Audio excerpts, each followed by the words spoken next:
mtazamaji wa Gomba TV, usahau subscribe kupitia YouTube channel. Nikukaribishe katika masomo yetu ambayo tumekuwa tukifundishana namna ya kuweza kufuga kuku, bata, kanga na wengine wengi ambao tumekuwa kimsingi tunafundishana namna ya kuweza kufuga.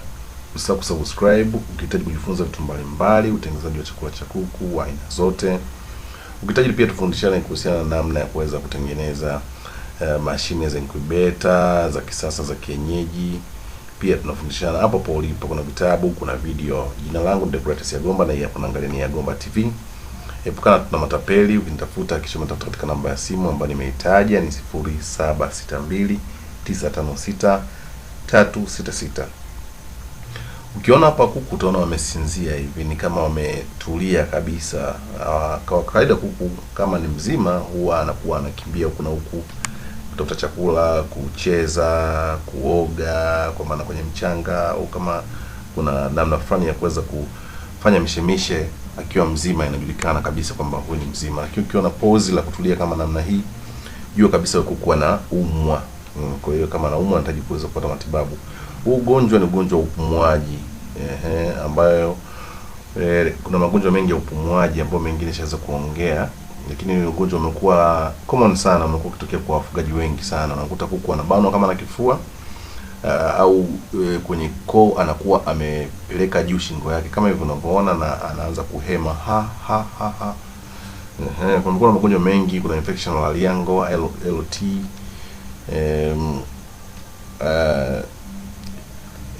IL na mingine mengi ya mfumo upumuaji, kama mfano kama mafua na kadhalika. Lakini pia huu ni moja kati ya ugonjwa wa mfumo wa upumuaji, na tunaweza tukawatibu na dawa zipo ambazo zinauzwa kwenye maduka mbalimbali ya mifugo.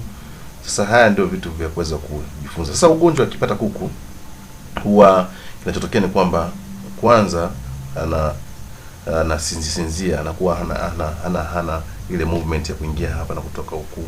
Haya, vile vile pia anaweza kukaa sehemu moja akatulia kabisa, kwa sababu kuepuka usumbufu ule.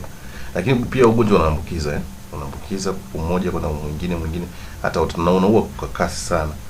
Lakini pia ugonjwa unaenda na bana mfumo wa hewa, kwa unakuta anatumia nguvu kubwa kuweza kupumua, na hatimaye ukizidi sana bila kuwahi matibabu anakufa kabisa kuku wako.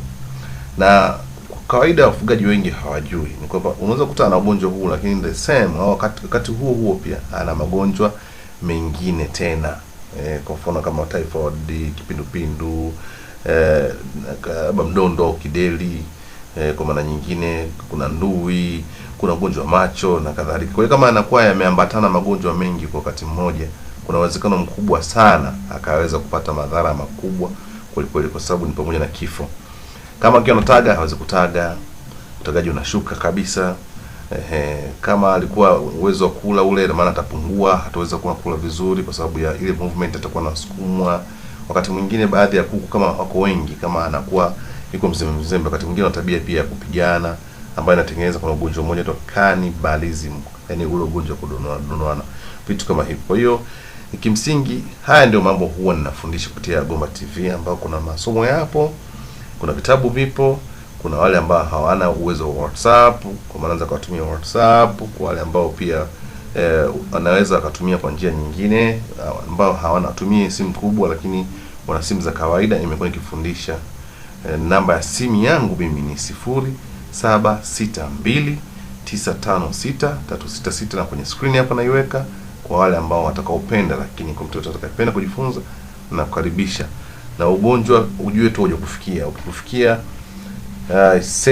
ni ugonjwa ambao sio mzuri, ni mbaya sana. Endelea kuangalia Gomba TV, usahau subscribe kupitia YouTube channel. Karibu darasani tujifunze. Asante.